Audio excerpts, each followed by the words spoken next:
Rev with Rev It Up Mustang Fanatic Productions. We got the 95 Mustang GT 5.0 in the garage. You can hear the dual exhaust chopping. Let me show you the inside. Got the door panels, instrument cluster, the bezel, painted red, but it's triple black. It's kind of hard to see. That's the design on the inside. We'll show you the engine after a while, but we're bringing her on the inside. Let me just let you get a whiff of that exhaust.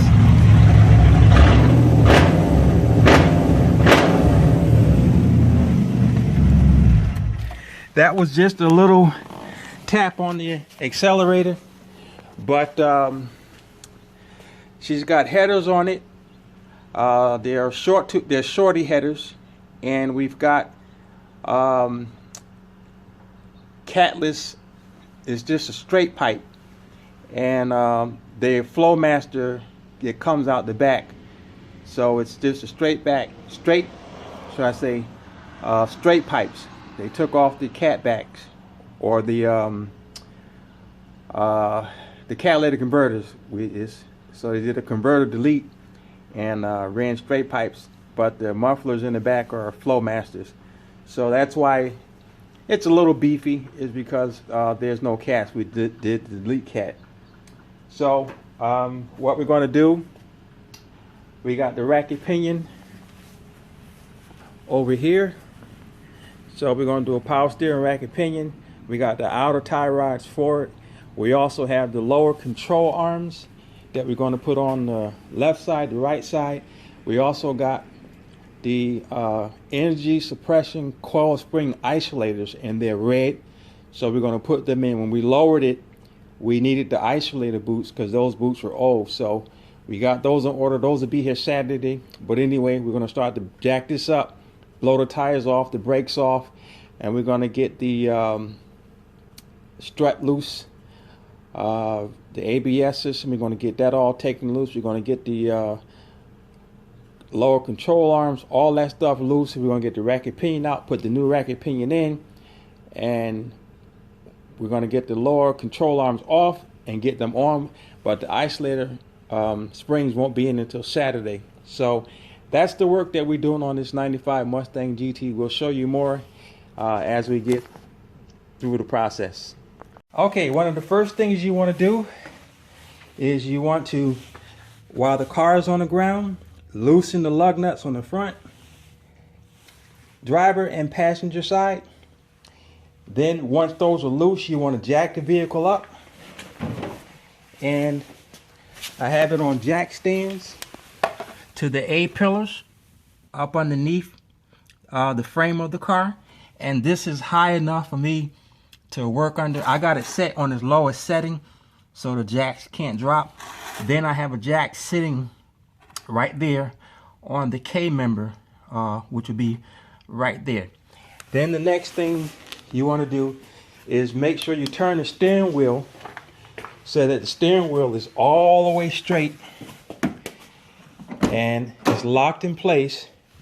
And I got a bungee cord holding the steering wheel in place, because once we disconnect the that pinion bolt that goes into the steering column, that pinch bolt, once we loosen that up, we don't want that steering wheel to move. We want that steering wheel to stay on that same angle. So that's why we got that tied down, because there's a pinch bolt that we got to get to loosen up. And so we got safety blocks behind the rear front and the rear, the driver's tire, and front and the rear of the passenger tire. There's Electrobit, the 99 SVT Cobra. She's still covered up. And so we're working on the 95 Mustang GT 5.0. So those are a couple things that you're going to want to do when you're doing a power racket pinion steering.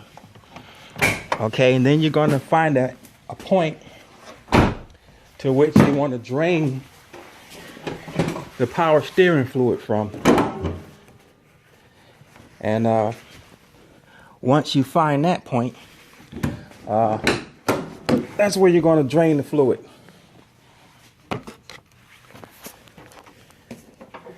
And so here we have our first look at the 5.0. He's got it painted in red, 5.0 liter. And there's the intake, it got painted gray. But this is your 5.0. The last year they made the 5.0 engines. 96 started the 4.6 liter. So this is the original 302 5.0 that started Mustangs off with the old Fox bodies and the fastbacks that had the Fox bodies that had the 5.0s in them. And so here you can see the lowering shocks, and you can see the I forgot what you call these doggone things, make it easier to get your alignment set. We have those on both sides, and these are EBOC lowering springs and the EBOC front what do you call those things? I'm a loss of words here. Shocks, and you got the EBOC shocks in the rear with the lowering springs, and so they were lowered.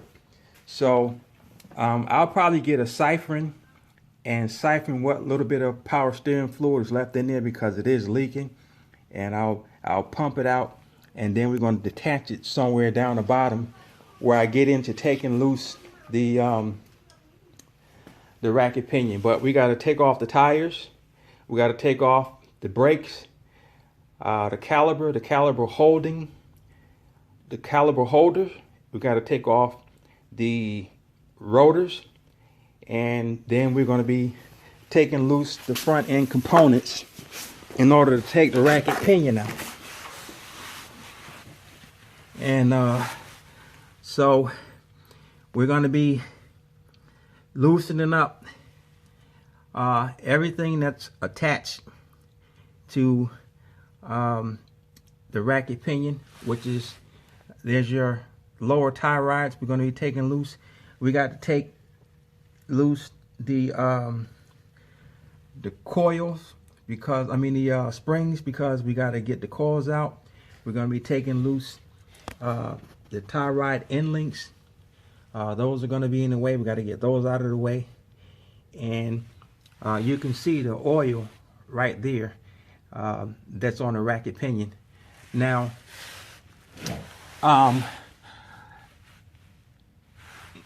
as you can see, that one right there is bent. So that's bent, and you can see over there it's not bent. But what we have is these. You can see the threads on that. It's probably only about 10 to 14 threads showing on this side. Look how many threads are showing on that side. This front end is way out of whack. So I'm gonna have to do my best to get this thing aligned properly, because it's bent. It's obviously bent.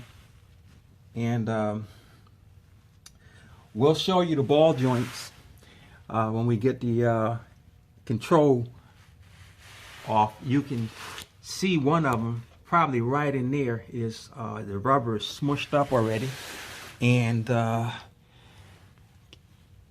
can't quite see the other one is right there, and it's kind of smashed, but they're bad. They're really bad. So we're going to change this racket pinion out. So we'll show you guys how to do that.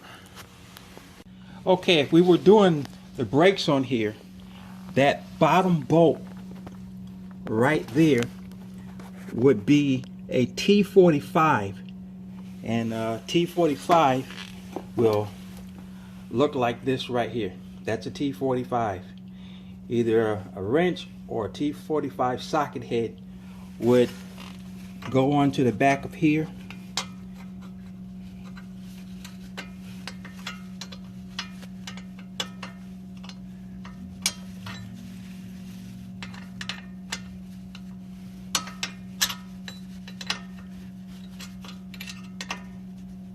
Like so. It's sticking in the back right there, and you would loosen this, and then you pull this up, and then this sliding pin on the top will slide right out, or you can just lift the brake up if you were changing the brake pad. So that's what you would do, but we're not doing that.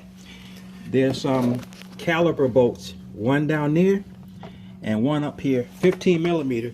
We're going to take the caliper bolts out and take the whole brake caliper, and we're going to set it on the top of this bucket, because we don't want that brake hose right there to break or get a pinch in it. So that's a 15 millimeter, and we're going to take that loose. Now for this top bolt, you're going to need an extension, because a short ratchet won't be able to give you no leeway to break this bolt loose, this 15 millimeter bolt. Okay, to loosen the cotter pin off the outer tie rod, you want to make sure that the little pins or the tangs are straight on the back end of it. And then what you want to do, take some needle nose pliers like so and stick it right into the end of the loop on the cotter pin. And then what you want to do is get a wrench or a hammer, and you want to bang on the end of the pliers. Can't do it with one hand, and that will bang that cotter pin out. Then once the cotter pin is out, you want to loosen that castle nut that's on top and leave it all the way to the top with a couple of threads in. Then what you want to do is get another jack and put it up underneath the tie rod and jack upward, and that's going to release the pressure on that bolt, on that, and instead of doing all that banging, it will release that. It wasn't much. We just took a hammer and beat on it right there, and it dropped it down. So we got that off. Now, in order to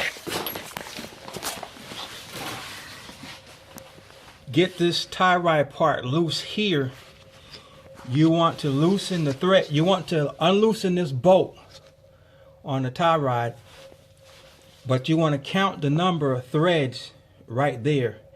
And when you put the new tie rod end on, that's the number of threads that you want to put back on there. So when you take this out, all you do is count the number of revolutions that it took you to take that tie rod end off. So what you'll actually end up doing is grabbing the tie rod and flipping it around once, flipping it around again, and count how many times it takes to take off. And that's how much you want to put it back on. And that's how you get that off. See how this inner tie rod is? See that? That inner tie rod is worn. It's not supposed to have play like that. This thing is supposed to be stiff. Look at that. It's all over the place. Now, to take the outer tie rod off, as I mentioned before, you're just going to, I'm sorry, I have no one to hold the light for me. I'm doing the best I can here. You want to twist this. That's 1 revolution. 2 revolutions back up top. 3, 4, 5, 6, 7, 8, 9, 10, 11, 12, 13, 14, 15, 16, 17, 18, 19, 20, 21, 22, 23, 23 and a quarter maybe. So that's the mark. And what I normally do, I get a Sharpie and I write on here 23 and a quarter for the left front, which is the driver's side.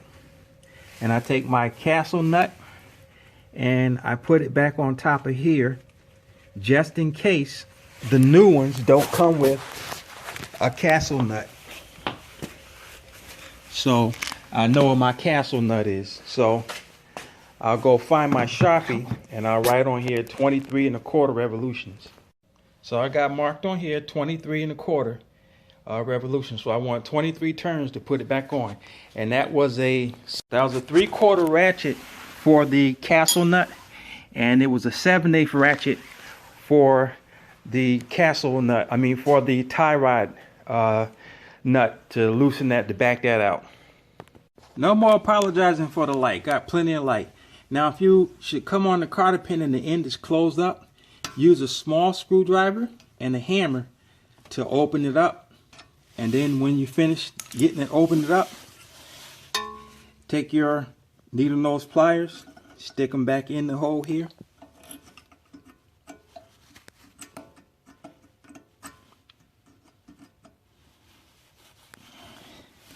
If it's opened up enough. If it's not opened up enough, get your screwdriver back and just manipulate it.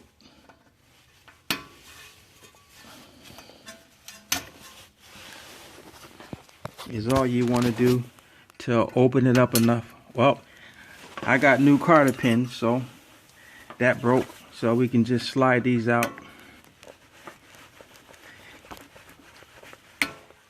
You can still take a hammer, just hold on to them and beat it and they'll come out. Like I said, as far as separating the tie rod, you want to hit it right here. A few good bangs and it should pop loose.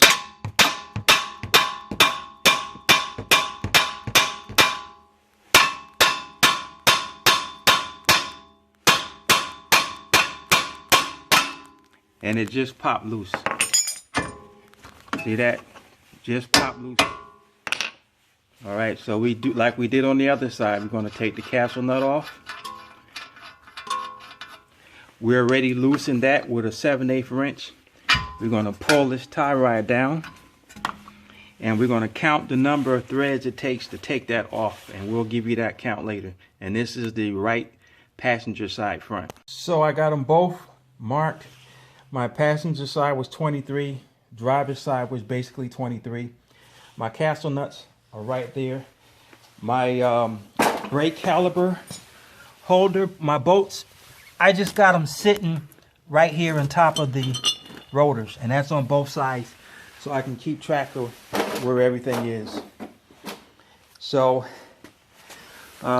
before we get to this taking loose the A-frame and stuff, what I actually want to do is basically get the power steering rack out first. So I don't have to mess with the end link rods at all at this point, but what we'll be doing is finding the access point, because this is an automatic. The transmission is cooled by antifreeze, so I got to find out at which point where I want to get those lines loose from up there. That goes to the power steering pump. The power steering pump is basically almost empty because you can see the oil right there. This rack is really no good. Now I want to show you these tie rods. Okay, you can see this tie rod. See how that doesn't flap around like that other one do? This one is pretty stiff, and you can see it's just about straight. Now the tie rod on this end, you can see that that's bent. I don't know if you can see that properly, but that thing is bent. It's really bent from this point up. It's almost actually going up. It's really bent. So that's a big problem right there. And again, it's not supposed to flap around like that. So that's a big part of this front end problem. But this is how the inner tie rod is supposed to be. It's supposed to be stiff, not supposed to be moving all around and all about. So The failure is mostly on that side, but the ball joints are very bad on this, and we might be able to see. Sorry for the camera angle there.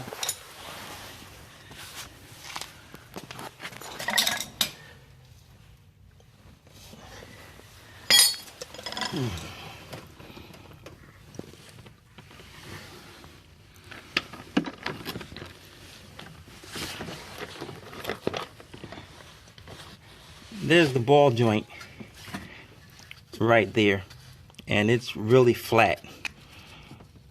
I mean, it's like nothing on nothing, and that's not the one that you can grease. There's no grease fittings on that, so that's pretty bad there. And the other side is just the same. It's almost it pretty much is metal on metal. But anyway, we got to figure an access point on where to take out. It's easy on a manual transmission because you don't have to worry about the transmission being cooled by the radiator fluid. But anyway, this bolt right here has to come loose. That bolt right there has to come loose. And those are the two bolts that hold this racket pinion in. And the racket, when you get those bolts out, there's rubber bushings in the front and in the back. And when you pull a power steering forward, there's enough room between the oil pan and the K member where you can just slide that racket pinion out and forward. And so I'll search around and find out the best way that I want to loosen those bolts out. They're really a pain in the behind when it comes to doing that, for the simple fact that you got to lose line wrenches to get them, because you can strip them very easily.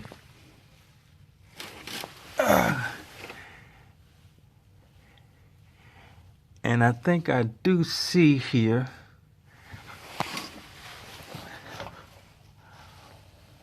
on the end of his flywheel here, right up there, you can see oil, and that is the seal, the front seal behind the crankshaft is worn. It's bad. It's leaking a little oil right there. Okay, what I'm deciding to do is to take this little plastic water shield off here, and it's just got these little panel bolts. You can see it right up there where I'm pointing at, right there. There's just little panel plastic pops that you just pop out, and that'll give me more access over here to where the power steering lines is. So what I'm going to do is, this part is rubber, this part is metal, and I can probably get it loose from here and just let that drain, or I can take it loose from right here, because it's rubber here and then metal there. But I think I'll be able to loosen the hose up from right here and take it loose and let it drain. And then as I take loose the racket pinion bolts, that bolt right there and that bolt right there, and then get to the pinion bolt that holds the steering shaft in place, which I'll show you that later, then I can slide the racket pinion forward some, and then this high pressure line right here I can loosen up while I got the rack forward. Or we'll see once I get this off how much room I got, because in order to do the A-frames or the lower control arms, I'm going to, I really don't have to, but because these tie rods are not in my way, because I got the racket pinion loose, because they would be in the way of the bolts right here that I would have to take loose. You got that bolt there, you got the nut there, and then you got a bolt right there that you have to take loose in order to get that. And we're going to be taking loose the strut bolts from the bottom. We're not going to bother to take it from the top. We'll just let that hang, and we'll let this dang down, because we're changing this control arm and we're changing that control arm. So let me get that part done, and we'll get back to you then. So there's not much power steering fluid in here because it was leaking, but I use some hose clamps to go around here and just break the seal on that. And once it broke, I was able to by hand to just hold this section and then this side and then just pull back on it. And so now you see the fluid is just draining. So while that's draining, we're going to go ahead and look at what all else that we have to do to loosen the high pressure hose over here. We're going to see if we got enough room to get to it. So looking through here, when I slide this back right there, let me zoom in. You can see that bolt right there. That bolt, that nut right there. Focus. Right there. That's the high pressure line. So we're going to see if we can get a line wrench on that, or some type of wrench, and take that loose. And once we get that loose, then we can go ahead and loosen up the pinch bolt from the steering shaft. And once we get that loose, then we can go ahead and loosen the two bolts that hold the racket pinion in, and get that pulled out. So here's the pinch bolt that I was telling you about right there. If I put my hand up there, it's going to block the light, but I'm focusing in on it. That's the steering shaft that leads into the racket, the power steering gear. That pinch bolt right there is what I need to take loose. And then once I take that pinch bolt loose, I can take like a brass drift if it's too tight and just bang upward on it, and it should come out. So that's the reason that I have the steering wheel tied down with a bungee cord, so the steering wheel doesn't move, even though it's in the lock position. Once that steering shaft comes off, it can unlock, and I don't want that steering wheel to move because we have to line that shaft back up. So that's the reason for that. So these power steering racks are remanufactured, and they should be centered. So hopefully this will come off and go on these. This vehicle is original, has 150,000 miles on it. So a lot of things on here has been on there since 1995. So we may expect some struggles. I don't have any liquid wrench or anything like that to soak these bolts on. So it's just going to be mind over matter and some muscles and some struggling and stuff to get these off. Hopefully it won't be that hard. And also, if you notice in between here, there's a little gap. Can you see that gap below that bolt? You can stick a screwdriver in there and open that up some, and that would allow that shaft to slide out of there as well. So we're going to go ahead and get that shaft loose right there. Okay, the power steering reservoir has finished draining. So I keep little plastic tabs that I get from brake parts and stuff that over the years, and I keep them, and they look similar to these little rubber hoses and stuff that I keep to put over stuff to keep it from dripping. So now we're going to cap this end, even though it's not dripping, but there's some fluid that's in there. So we're going to stick one of these little rubber lines over the top of that to stop that. And I did get that pinch bolt out, and I'm going to use this little brass drift and the hammer to beat the steering column loose, and then we'll be able to take that rack and pinion out of there.